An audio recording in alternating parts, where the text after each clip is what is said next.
तो हमारे 3 सहयोगी इस वक्त हमारे साथ स्टूडियो में मौजूद है। संजीव त्रिवेदी लगातार बने हुए हैं, वरुण सिन्हा हमारे साथ बने हुए हैं और साथ ही ऋषिकेश भी हमारे साथ जुड़ गए हैं। ये वो हमारे सहयोगी हैं जो ग्राउंड पर रहे, पूरी दिल्ली घूमे और उन्होंने वोटर से 1 to 1 बातचीत की है कि उनके मुद्दे क्या हैं और दिल्ली का वोटर इस बार क्या सोच रहा था और जीत हार के फैक्टर क्या रहेंगे, ये भी हम लगातार इस पर बात कर रहे हैं। तो ऋषिकेश, आपके पास आते हुए, आप भी ग्राउंड जीरो पर रहे, आपने भी काफी लोगों से बातचीत की, तो शुरुआत उसी सवाल से हम कर रहे हैं कि जो एग्जिट पोल्स आए हैं 14, उसमें से 12 में बीजेपी जीत रही है, 2 में आम आदमी पार्टी। क्या यही तस्वीर होगी या बदलेगी? नहीं विपनेश, देखिए इसके लिए वोटिंग परसेंटेज पर हम लोग को देखना होगा। जो 2013 में वोटिंग परसेंट था वो 66% था। उसके बाद थोड़ा सा कमी आई और उसमें 63% वोटिंग हुई। पिछली बार जो 2020 में हुआ था, इस बार वो 61% के आसपास, यानी 2% के आसपास वोटिंग कम है। तो आम तौर पर जो ट्रेंड बताते हैं कि अगर वोटिंग का ट्रेंड या वोटिंग का परसेंटेज पिछले के मुकाबले कम है तो उसका फ़ायदा सत्ताधारी दल को होता है, जो जनरली जो पॉलिटिकल पंडित और सोफोलॉजिस्ट और जो हम लोगों ने थोड़ा बहुत काम किया है। तो 2% वोट कम होना और एग्जिट पोल के हिसाब से भारतीय जनता पार्टी के पक्ष में 49% वोट होना, ये चीज़ें समझ के परे है। दूसरी बात, जब आप वोटिंग का ट्रेंड देखेंगे 5 तारीख को जो चुनाव हुए, उसमें जो आम आदमी पार्टी के कोर वोटर थे, जो लोअर विकर सेक्शन थे, जिसको अति मध्य वर्ग आप कह सकते हैं और जिसे झुग्गी झोपड़ी वोटर कहते हैं। दूसरा जो मुस्लिम वोटर है, कुछ कैंडिडेट को छोड़कर ये 2 वोट इंटैक्ट हैं और इन्हीं 2 वोटों को मिलाकर तकरीबन ये जो संख्या है वो 37-38% हो जाती है।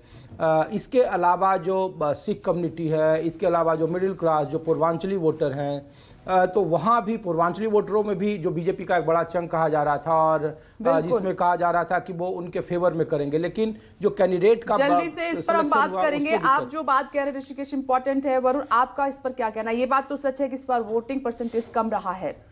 देखिए, बिल्कुल सही बात है और शायद वही जो बात ऋषिकेश की है कि कहीं ना कहीं 2 ऐसे तबके जिस पर सबकी नज़र थी और जो कोर वोटर्स हम मानते हैं आम आदमी पार्टी के, अगर उनमें से कोई इधर से उधर हो गया या उनमें से कुछ परसेंटेज कहीं ना कहीं आपस में फ्लिट हुई या कहीं बट गई, तो ऐसी परिस्थिति में सीधे तौर पर बीजेपी को फ़ायदा पहुँचने वाला है। और मुझे लगता है कि शायद ऐसी स्थिति अपने आप में चुनावी नतीजों को अलग तरीके से ले आती हुई नजर आएगी। चलिए, इसी के साथ एक छोटा सा ब्रेक ले रहे हैं, लेकिन चर्चा हमारी जारी रहेगी। आप बने रहिए न्यूज़ 24 के साथ। आज की सबसे बड़ी खबर कि दिल्ली में किसकी बन रही है सरकार। दिल्ली विधानसभा चुनाव के आज नतीजे आ रहे हैं। सुबह 8 बजे से काउंटिंग शुरू हो जाएगी, वोटों की गिनती शुरू हो जाएगी। 11 जिलों के 19 मतगणना केंद्र पर काउंटिंग होगी। मतगणना केंद्रों पर सुरक्षा बेहद कड़ी है। 30,000 जवान तैनात किए गए। सबसे पहले पोस्टल बैलेट की काउंटिंग शुरू होगी और कहा जा रहा है कि 9 बजे पहला रुझान आ सकता है।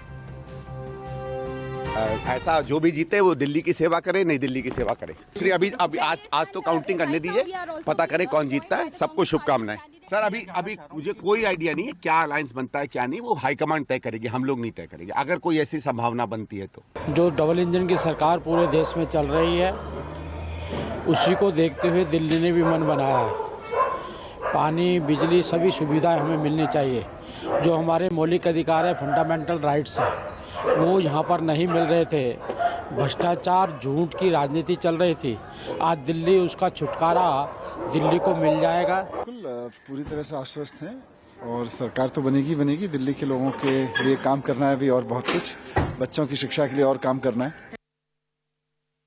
ब्रेकिंग न्यूज आपकी टीवी स्क्रीन पर और 9 बजे से रुझान आने शुरू भी हो जाएंगे और आप देखेंगे जो मतगणना केंद्र है, सुरक्षा बेहद कड़ी की गई है। बताया जा रहा है कि तकरीबन 30,000 जवानों की तैनाती है ताकि सवाल उठाने का कोई मौका विपक्षी पार्टियों को ना मिले। 11 जिलों के 19 मतगणना केंद्र पर यह काउंटिंग होनी है। सीसीटीवी कैमरे से निगरानी की जा रही है और साथ ही वीडियोग्राफी भी होगी।